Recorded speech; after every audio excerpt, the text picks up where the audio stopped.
I wasn't invited to my own sister's wedding. They sent 104 invitations, even to the neighbor's dog, but forgot mine. When I asked, Mom said, "It must have been a mistake.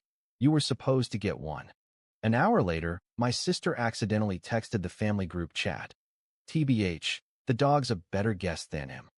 I replied, "Nice," and froze the $13,500 budget, flagged every vendor, then walked into City Hall with a folder. I wasn't invited to my own sister's wedding. You? To the wedding? Don't be ridiculous. That's what my mom said, not even looking up from the pot she was stirring. They probably assumed you wouldn't come anyway. It was 7:04 a.m. I'd brought her coffee, like I had every Friday for the past 5 years. I didn't ask, I just showed up. Helped. Quietly. Always. "Didn't you once say weddings are just overpriced parties?" she added, with a faint, disapproving smile. No, I didn't say that. I paid for it. $13,500. That's what I wired to Lena over 4 months to help out. For the venue, the flowers, the down payment on her dress. But somehow, the neighbor's dog got an invitation, and I didn't. "It must have been a mix-up," Mom said, quieter now. I didn't respond. I just walked out of the kitchen. I was already building a plan in my head.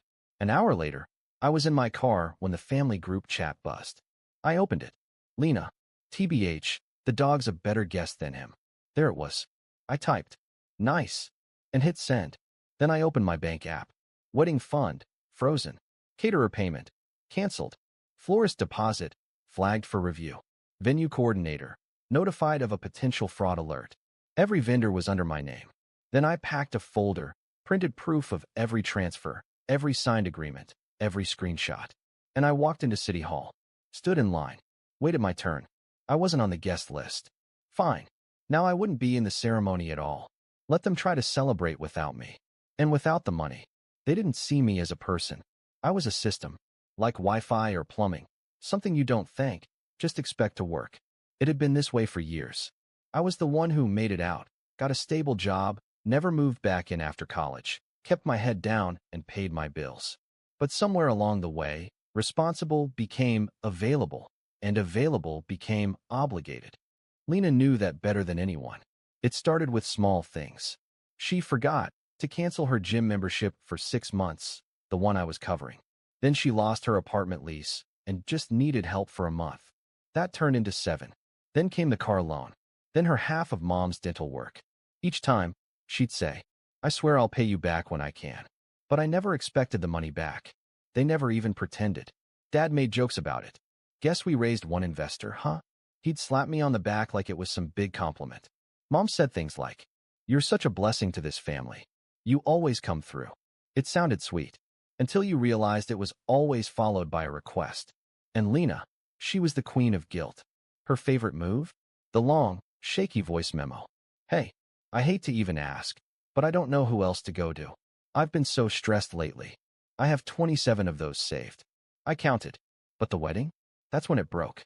Because this time, it wasn't just about money. It was about humiliation. After I froze the budget, I waited. Thought maybe someone would reach out. Try to explain. Instead, I got a Facebook notification. My mother had posted a photo.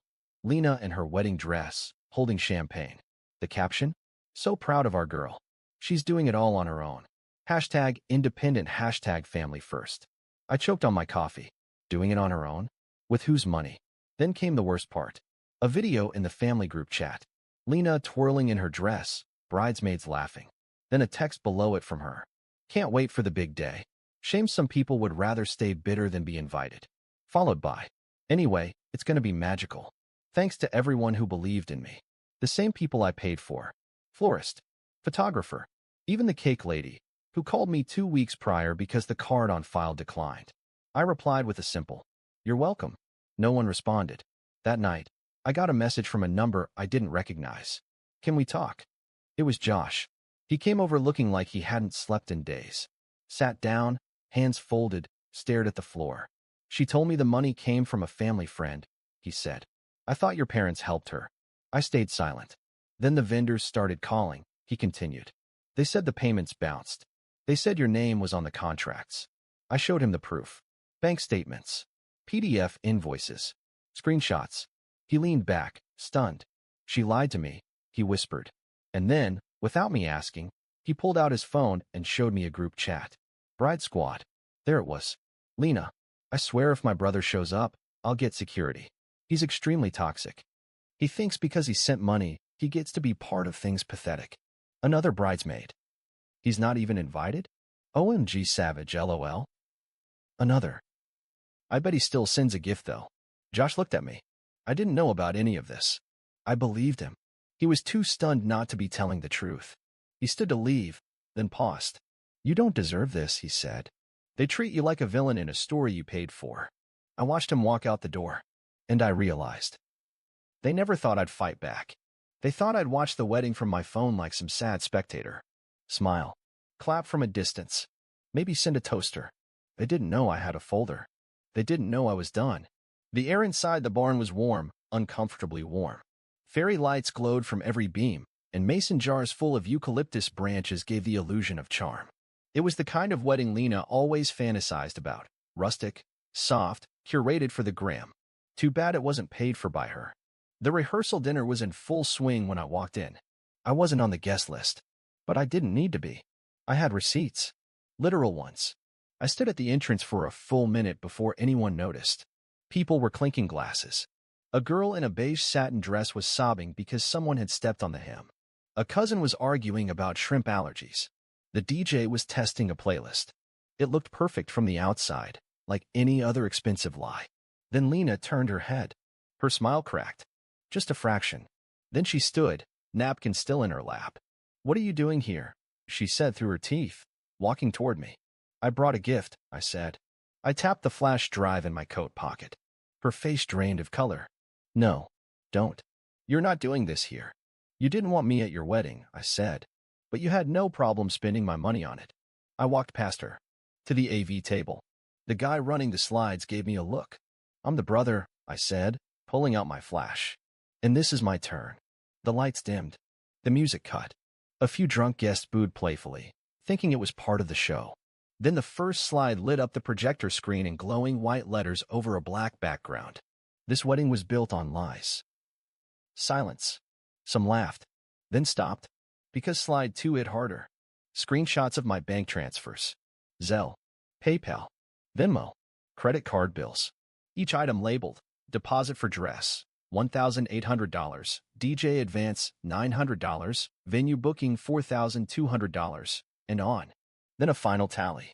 Bolded, $13,497.18. In the corner, my name. Everywhere. Whispers started. You could feel it, the shift in temperature. Slide 3. Group chat messages. The bride squad. Lena. He thinks he gets a seat at the table because he threw some money at it. Newsflash. I didn't invite a debit card. Bridesmaid number 1. OMG, you're savage. Bridesmaid number 2. I can't believe you're really not inviting him? Lena. Not even my dog wanted him there. Then came the audio. Her voice, from a message she left me 3 weeks ago. Seriously, you're saving this wedding. You're the best. Don't tell anyone I said that though. Gotta protect the brand. The room went still. You could hear the clink of a spoon dropping into a wine glass across the room.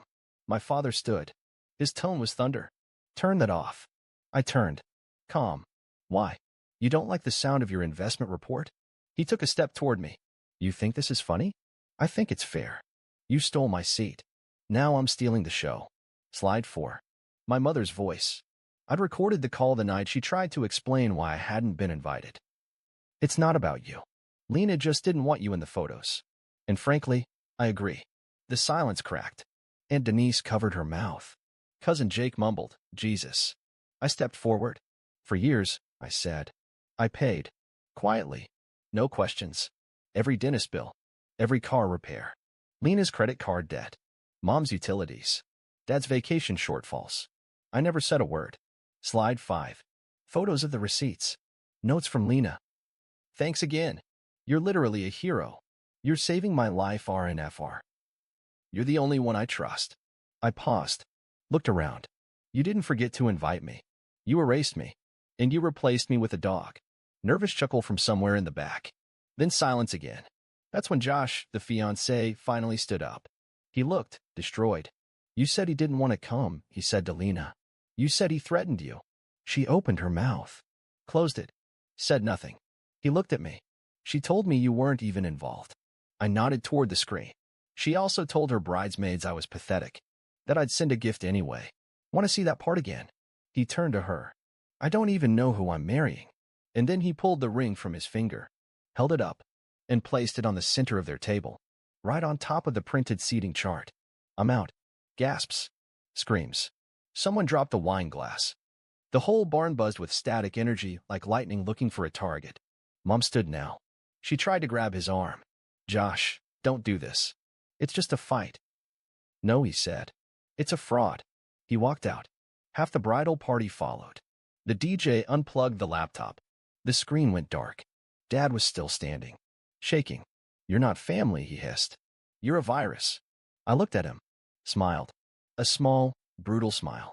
No, I said. I'm the antivirus. And then I walked out, not rushed. Deliberate. Calm. The way someone walks out of a burning building holding the match. Behind me, I could hear chairs scraping. Arguments. Someone sobbing. A bridesmaid screaming about ruining the aesthetic. But I didn't turn back. They didn't invite me. But now? They'd never forget me. I walked out of that barn like I'd stepped out of a burning building when I lit myself. And no one followed me. There were no shouts, no cries, no last-minute apologies. Just the faint echo of someone knocking over a chair and Lena sobbing in the background like her reality had cracked. Good. I didn't drive home. I drove forward. The next morning, I woke up at 7:13 a.m. No alarm. No anxiety. I made coffee in my quiet apartment, sat at the window, and waited for the storm. It didn't take long. By 8:42 a.m., my phone lit up. 24 missed calls. 6 from Mom. 4 from Dad. The rest? Lena. The first voicemail was from Mom. She was crying. Not the kind of cry that comes from heartbreak, the kind that comes from losing control. Why would you do this to us? This was your sister's one big day. Right. The day I paid for. Next voicemail, Dad. His voice didn't tremble. It roared. You've made your point. You happy now? You ruined everything. That one made me laugh. Because nothing was ruined. I just hit pause on a lie they'd been building for years. Lena didn't leave voicemails. Just texted. You're a monster. You made me look crazy. Do you even care how this makes you look? Oh, I cared. That's why I wasn't done yet. That afternoon, I opened the folder. The folder. The one I'd been curating since the year Lena first asked me to co-sign a loan for emergency vet bills, and then use the money to fly to Vegas. Inside. Screenshots of every money transfer. Messages where she lied. Voicemails. My mother's text begging for just a little help for Lena's mental health. Bank statements with my name on every major wedding vendor. Even an old email from my dad telling me, don't be such a girl about money. Just help your sister. It's what sons do. So I turned it all into a PDF. Titled it, The Price of Family. Then I posted it. No dramatic captions. No hashtags. Just a quiet, cold upload to Facebook. Visible to friends. And friends of friends. And family. All of them. Then I logged off. But the internet doesn't sleep. By the next day, the post had over 18,000 views. 300 comments. DMs from people I hadn't heard from in years. A classmate messaged me. Your story broke something in me. Thank you for saying it out loud. A cousin I hadn't seen since high school wrote. They did the same thing to me. I just never had the receipts. I didn't reply. I didn't need to. That night, I got a message from a wedding vendor. The DJ. He'd seen the post. He refunded me without even being asked. Said he didn't want to be part of whatever that was. Then the photographer messaged. Said she was considering backing out of her contract with Lena entirely. Said the energy around the wedding had turned toxic. One by one, vendors started ghosting her. Even the cake company pulled out. And I didn't have to do a thing. 3 days later, I got a knock at my door. I didn't answer. It was my father. I watched him through the peephole. He stood there for 5 full minutes. Not knocking. Just waiting. Then he left a letter. It wasn't an apology. It was a deal. You had your moment. Now let's make this go away. You've made your point. Let's move on. You can come to the rescheduled wedding. I stood there staring at the paper. He really thought this was about a seat at the table. That if I got my moment, I'd come crawling back. That a little silence and some time would put the mask back on. No, I didn't want a seat. I burned the whole table. That same night, I uploaded a second post. This one with videos. Clips from old family dinners where I was mocked. A birthday where Lena got a cake and I got a lecture. A voice recording from a car ride where Dad told me, "No one needs a martyr. If you're in, help. If not, please step aside." Then I closed the video with this. This isn't about a wedding. It's about a life. A pattern. A family that only shows up when your wallet opens. You don't owe loyalty to people who demand your silence in return. And if they call that betrayal, let them. By morning, the post had exploded. 2 podcasts invited me to speak. A subreddit turned it into a thread with 3,000 comments. People were tagging wedding vendors, therapists, financial coaches. The story wasn't just mine anymore. It was theirs, too. That's when Lena went nuclear. She posted a 7-minute story on Instagram. Sobbing. Full face. No filter. She called me manipulative. Said I was weaponizing trauma. That I was punishing a woman for not inviting her brother to a wedding. And at the end, she said, "He's not the victim. He's just bitter. He always wanted to be the favorite. This is jealousy. Nothing more." But people weren't buying it. Someone commented, "You're crying in a $1,200 dress he paid for. Maybe sit this one out." Another wrote, "Girl, he literally has receipts. You have emojis." And that was the end of her sympathy tour. Last I checked, she'd locked her account. Mom texted again that night. "I don't know what you think this will accomplish. Families fight, but we forgive. That's what matters." No, I wanted to reply.